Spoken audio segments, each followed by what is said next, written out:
Michigan plays Iowa for the Big Ten championship on Saturday, and many teams would be satisfied with that. But Michigan has bigger fish to fry.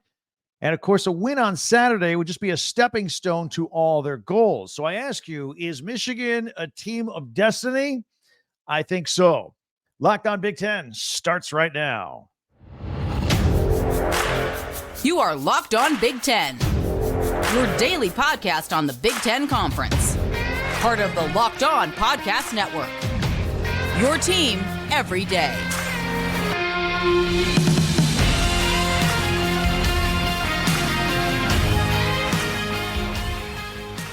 Welcome to Locked on Big Ten. I'm Craig Sheeman. Thank you for making us your first listen each and every day. We always appreciate you, especially you everydayers out there. We are free and available wherever you get your podcasts and on YouTube.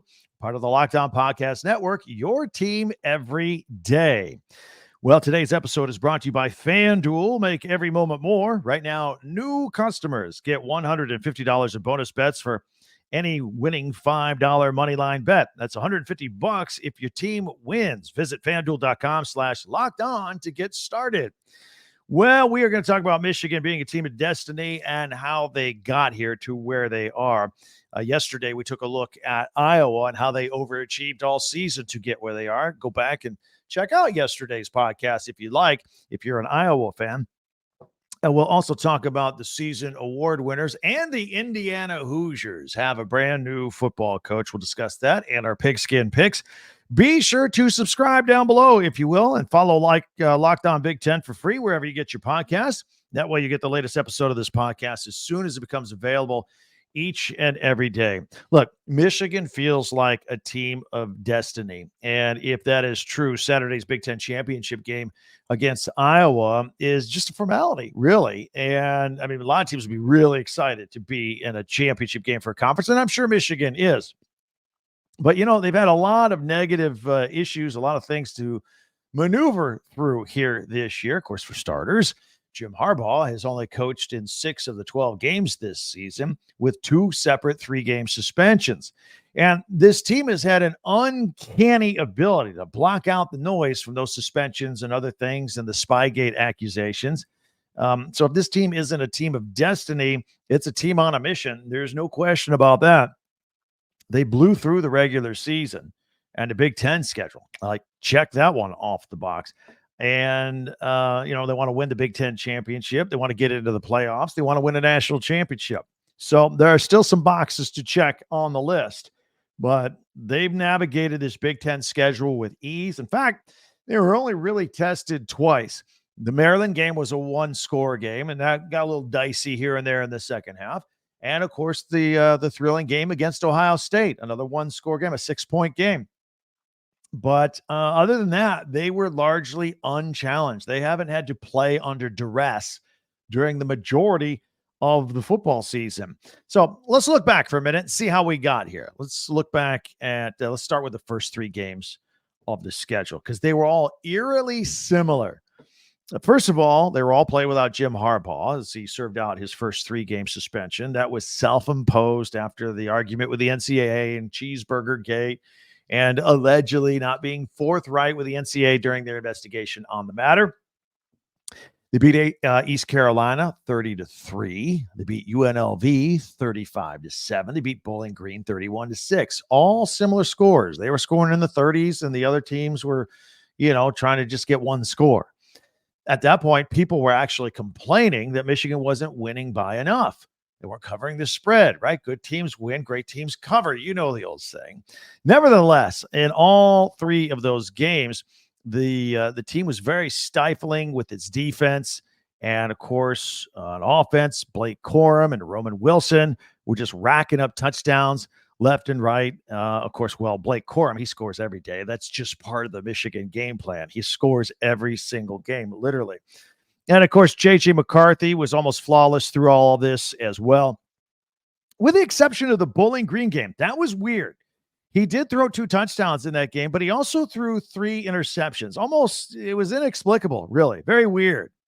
But because he would face much tougher defenses than Bowling Green along the way, and yet he threw only 1 more interception the entire regular season. That was in the Maryland game in the next to last week, 2 weeks ago.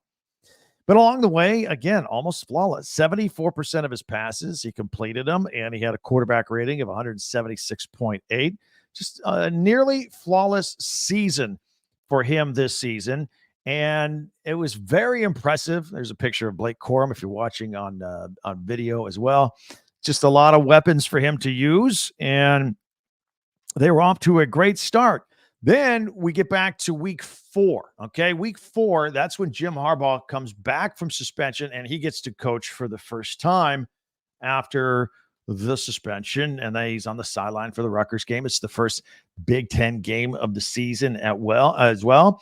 And it was a close game at first, actually, in the Big House. Rutgers and Michigan. It was 14-7, Michigan at the half. And then eventually Michigan pulled away in the second half and won the game 31-7. But I want to go back to halftime for just a minute, because that was the first point where the season started to pivot with all that was coming. During halftime, Rutgers coach Greg Schiano did his TV interview, the little 2-question thing before they go into the locker room on TV.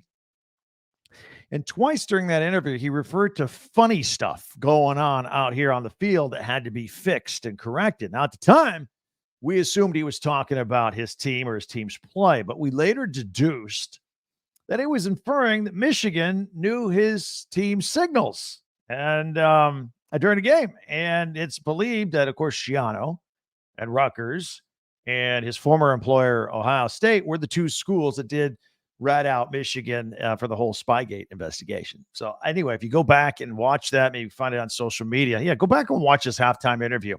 Rutgers Michigan game, and the words that he used. He knew back then that something was going on, or he thought something was going on. He was talking about Michigan, not his own team. By the way, for those that weren't that thought Michigan at this point of the season wasn't winning by enough points, their next 2 weeks, the Wolverines hit the road for the first time. They blew out Nebraska 45-7, and they beat Minnesota 52-7. So answering those critics, now they're getting better. They're steamrolling. And then at the following week, after a slow start at Ann Arbor against Indiana, they turned it on and they win that game 52-7. So 2 weeks in a row, they put 52 points on the board, and they are absolutely rolling at this point. Now, this is when the Spygate investigation started to become public, and many thought Michigan's season would unravel at this point. And this is when rogue assistant Connor Stallion suddenly became a household name. He was ground zero with the paper trail on all of the elaborate plan, on-site scouting, and all of that, the whole operation. And this is at the future sites of future Michigan opponents. And, of course, this is a no-no by NCAA rules. So Michigan's next opponent at this point was Michigan State. They considered canceling the game at that point. President, AD, they were saying these things in the media out of caution for their player safety. They're thinking, well, if all these big, strong players at Michigan, they all know our players are going to get hurt. And nevertheless, they did play the game, and Michigan won 49-0. Michigan, again, on a roll, middle of the season. At this point, this is the most dominating team in Michigan school history, statistically, looking at how they were, how many games they were winning in a row by the margins they were winning here was incredible. That week, when Michigan is at its absolute peak, Big Ten coaches and athletic directors on 2 separate conference calls demanded that Big Ten Commissioner Tony Petitti do something now, do something about Michigan and Jim Harbaugh. Now, at first, Petitti said that the Spygate was an NCAA investigation, not a Big Ten investigation. So their cries for action grew louder at that point. They said they didn't care. They said the NCAA historically takes forever to finish any kind of investigation and come to any kind of conclusion. By then, this season would be over. It would be too late. Michigan will have won everything. They wanted action right now. Meanwhile, along the way, Michigan clobbered Purdue that week in a rematch of last year's Big Ten championship, 41-13. So with that kind of beyond the midway point of the season here, I want to take a moment just to kind of pause, and because what comes next has never happened in the history of the Big Ten. I want to get to that. Plus, eventually, I want to talk about Indiana has a new football coach as well. All that coming up in 1 minute right here on Locked On Big Ten. You can score early and often this NFL season with FanDuel, America's #1 sports book. Right now, new customers get $150 in bonus bets with any winning $5 money line bet. Yeah, that's right. $150 if your team wins. And if you've been thinking about joining FanDuel, there's no better time to get in the action than right now. Your friends are doing it. Your coworkers are doing it. Everybody's doing it. Go ahead, jump on. It's fun. Don't be left out. And there's many things you can do. You can do point spreads. You could do money lines, just winners and losers. You could do player props, over-unders. I always like those. I always talk about those. We also have our Pigskin Picks every Friday on this very podcast. We use the lines from FanDuel. But, there's a couple things you can think of, both NFL-wise, for example, this weekend. Huge game between the 49ers and the Eagles. Could be a preview of the NFC Championship game. Right now, the 49ers are 3-point favorites, and the over-under at 48 on that. I don't know if I might be scared to touch that one because I don't know which way that game's going. Might look ahead to Monday night where you got the Bengals and the Jaguars. I think the Jaguars will win that game, but it's a 9-point spread. That might be a bit much. That starts to get a little high, but you put that aside and look at the over-under. It's at 39. Every Monday night football game this year, except one, has hit the under on the point total. Teams don't score. I don't know if it's a national TV thing or what. Always take the under on the primetime games, Monday night, Thursday night. The unders hit unbelievably more than the overs. Just a little tip from me to you. All right. So you can visit FanDuel.com/lockedon and kick off the rest of your NFL season. FanDuel, official partner of the NFL. I want to thank everybody for making Locked On Big Ten your first listen each and every day, especially you everydayers out there. Thank you very much. Meanwhile, if you haven't yet, going to ask all of you to do me a personal favor and subscribe if you haven't yet. We are climbing and we are growing, and that helps us so much, and it gets you in on our little Big Ten club together, all you everydayers and me. So go ahead and subscribe. And meanwhile, you can share, follow, and like Locked On Big Ten, however you consume this podcast. If you're an audio-only person, there are many ways to do that as well. So thank you in advance for doing all that. All right, we'll pick it up. The Monday after the Purdue game for Michigan, as we kind of review their season and where they got here before this Big Ten championship this weekend. So after the Purdue game Monday, the Big Ten informs Michigan via official certified letter, hey, we are providing notice to you that we are about to punish you. You now have a couple days to respond, and then we move forward from there. Well, Michigan had till midweek to respond, which it did. Michigan said that the Big Ten was dodging due process in this whole matter.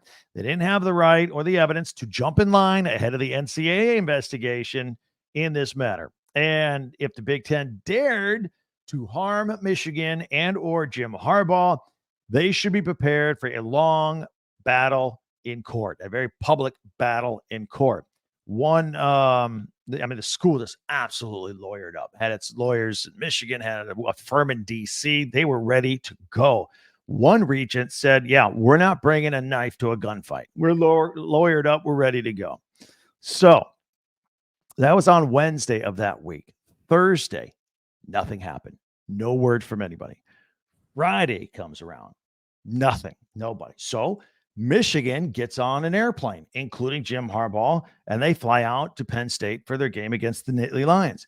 They are in midair, more than halfway through their flight, and they find out that Petitti and the Big Ten laid the hammer on Michigan and suspended Jim Harbaugh for the rest of the regular season, the remaining 3 games. Okay? That also includes the season finale against Ohio State. So Michigan, from the school president on down, absolutely livid about this whole situation.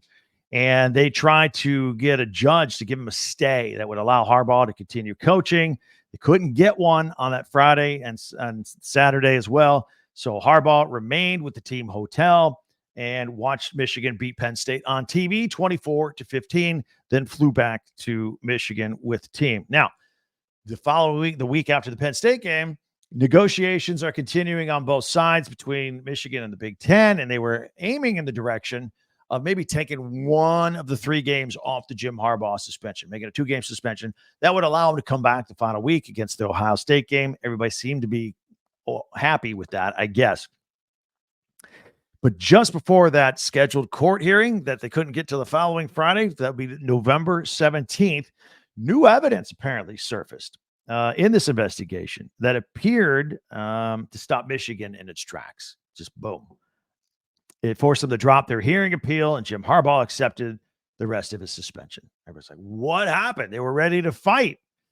Well, a Michigan assistant coach was fired without much explanation that day. It is believed that he was either not helpful with the NCAA investigation in this matter, or that he actually possibly got rid of some evidence in this matter. None of that has been publicly confirmed at this point. So here we are. Michigan now had to hit the road, and they go to Maryland. Again, Harbaugh is going to be suspended, and they beat the Terps. Tough game, 31-24. And then they closed out the season with that thrilling 30-24 win over Ohio State that we just have been talking about nonstop ever since. Harbaugh, of course, was watching that game on TV. He said watching Rod Moore intercept Kyle McCord's last pass of that game to seal the game for Michigan was one of the greatest moments of his entire career. And he wasn't even there. He was watching it on TV like I was. So there you have it. It was one of the strangest, most dominating, undefeated seasons in the history of college football sports. It was bizarre. I've never seen anything like it. I've been talking about sports for 30, 35 years. It's unreal. So to go through all of that unscathed and largely unchallenged is truly remarkable. They are a team of destiny. I think they have bigger things coming. So love your thoughts on that. You know where to hit me up at X or Twitter at Talk Big 10 number 10. Comments on YouTube as well. And also don't forget our website, talkbig10 number 10.com. All right. That's Michigan. Here we are, the championship on Saturday. Meanwhile, other coaches trying to be where Michigan is and improve themselves. And James Madison coach Curt Cignetti has been named the new head football coach at Indiana. The Hoosiers fired Tom Allen after 7 years on Sunday. As far as Cignetti, interesting backstory. He's been an assistant at places like North Carolina State, and he was on Nick Saban's first Alabama team in 2007 and coached there for 4 years. Got a lot of ties to the Saban family.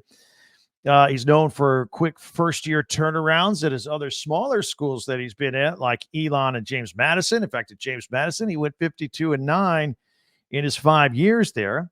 He's an offensive-minded guy. Indiana could use some more creativity on offense, and they've had a problem at quarterback since Michael Penix Jr. left. But he was a quarterback once upon a time at West Virginia back in the 1980s, and his dad, Frank Cignetti Sr., is college football Hall of Famer, former coach, was once a coach at West Virginia and employed a young Nick Saban back in the day. So there's the tie with the family. It comes full circle. But Curt Cignetti, the new coach of the Indiana Hoosiers, we wish him well. All right. Also this week, the Big Ten trickled out with its award winners. I wanted to go over them. I have some thoughts on a lot of them, like the Offensive Player of the Year, Marvin Harrison Jr., no surprise there. Much deserved, of course.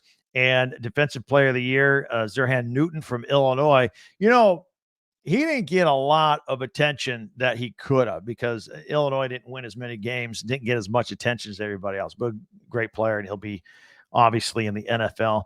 The Freshman of the Year, no doubt about it. I've talked about this kid all the time from Purdue, their defensive back, Dylan Thieneman. He was Freshman of the Week 5 times out of the 12 games this year. He's an interception machine. He's a tackling machine, leading tackler, leading interceptor, and he's an incredible football player. Coach of the Year was interesting. It was an interesting year for coaches. First of all, right, like Harbaugh couldn't get Coach of the Year because even though everything ran smoothly without him, there were 6 of the 12 games he didn't coach in. Can't be Coach of the Year then, right? Ryan Day lost the one game he had to win at Ohio State against Michigan, so he can't be Coach of the Year. So I made a strong case all year about Kirk Ferentz winning, doing more with less. The 10-win season at Iowa with no players, no offense, and what have you. But I don't disagree with the decision that they made with Coach of the Year for the Big Ten. They gave it to David Braun, the head coach at Northwestern. And again, the hazing scandal, and he got thrust into that job almost as soon as he got there to be the new defensive coordinator. Just a young guy, just thrown to the wolves here, take over a team that won 1 game last year, all this controversy around the program. And he not only steadied that ship, he got You got Northwestern to 7 wins. 7. So they're going to a bowl game. And yeah, David Braun, coach of the year, the Big Ten. Good job there. And also quarterback of the year, J.J. McCarthy. I think Talia Tagovailoa came in second. Kyle McCord came in third there. Receiver of the year, Marvin Harrison Jr. Back of the year, Blake Corum, running back of the year from Michigan. Travion Henderson had a great year also. I should point that out. Just Ohio State looked day and night better with him in the lineup, but he missed a few games with some injuries. Tight end of the year, Cade Stover for Ohio State. Did a good job, particularly the time that Emeka Egbuka was out of the lineup for Ohio State, really helping out. So they just defenses couldn't just focus on Marvin Harrison Jr. Very effective. The offensive lineman of the year, Fashano Olamayo, Fashano at Penn State. Guy's 6'6", 320 pounds. He'll be the first offensive lineman taken in the NFL draft. He is just a mountain of a man, huge guy. In fact, at 10 games, gave up 0 sacks, 324 snaps. Pretty good. Zerhan Newton gets defensive lineman of the year, linebacker of the year, Tommy Eichenberg from Ohio State. Ohio State, as far as I can remember, has always had fantastic linebacker play to anchor their defense. Defensive back of the year, Cooper DeJean, Iowa. No question. He was the most dynamic player on that Iowa football team, both as a punt returner and a defensive back. And it's really too bad they don't have him for the Big Ten championship this weekend due to a late season injury. Kicker of the year goes to Dragan Kesich from Minnesota. I still remember kicking the game winner at the end of the season opener against Nebraska, and he just kept rolling very steady throughout most of the year. Punter of the year, there's no doubt about this. The Torrey Taylor out of Iowa. They're going to name the award after him, I think, someday. Torrey Taylor, punter, Iowa, MVP of the Hawkeyes. Absolutely. And return specialist of the year, Cooper DeJean from Iowa as well. All right. So I'd like to hear what you think about those announcements throughout the weeks. If your favorite player was got the award that you thought they would.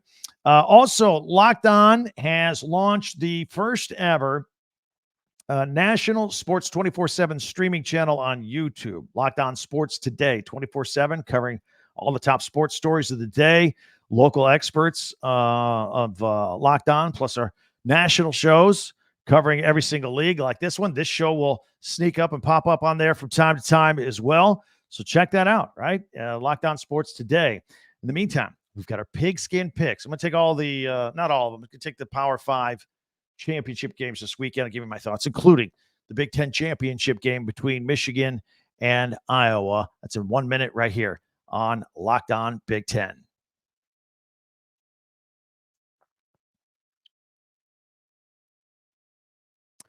All right, let's do it. Pigskin Picks. So I last week went 4-3 last week. Now again, I just do straight up wins and losses money line pick here. I give you my opinion on point spreads and totals. I get my numbers from FanDuel, our good friends over there. 4-3 last week. Went 83-23 throughout the season with Big Ten games. Not too bad. Not too bad at all. All right, let's start you off in order. Friday, we got the Pac-12 championship. In fact, I'm going to put these on screen here so you can see them. Let me back up one. Sorry about that. Okay, so Pac-12 championship. Oregon at Washington, and that's 9.5 point spread. Sorry for the typo on Oregon. That's my bad. Oregon, they could have won the regular season game. They made some unusual coaching decisions and didn't go for 3 when they could have a couple of times. They ended up losing on a field goal to Washington. And right now, Oregon is a 9.5 point favorite to win this thing. So I don't know. I think Oregon's going to win. I think Oregon's the better team. I don't know if they cover the 9.5 though. Yeah, I'd take the over on the 65.5. I think it's going to be a shootout. Oklahoma State is at Texas. And Texas will win. Again, I'm not sure about the 15.5, though, if they cover that. And I would take the over on that as well, 54. We're talking, Big 12. Always take the over on the Big 12. Well, not always, but usually. All right, Georgia and Alabama, SEC championship. This one is a tough one. I think Georgia wins this game. They've won, 29 games in a row going over the last 3 years. I think they win it. They don't win by more than 6. I think this is a field goal or less against Alabama. And I think the over-under is about right at 54.5. The ACC Championship, Louisville at Florida State. And I'm gonna pick the upset here. Florida State's a 2.5-point favorite. They are not the same without Jordan Travis, and I am going to take Louisville to win this game, and that will open up a spot in the Final Four, because right now Florida State is ranked 4th in the college football playoff poll. I think they get bounced. So you've got the winner of Washington, Oregon. Washington's in the Final Four right now. Oregon's the next team up. Maybe we wouldn't get 2 Pac-12 teams in there, will they?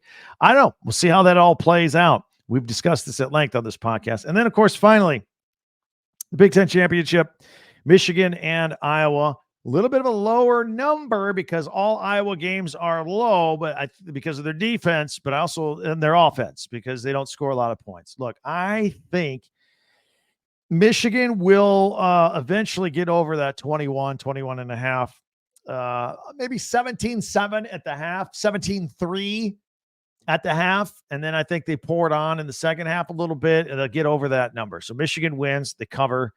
And look, I think Michigan's going to score about 35 points on their own. So I would take the over on this number just a little bit, but it will be a lower scoring game, I think. Some people think Michigan will just win like 45-6. I don't know if it'll be that or not.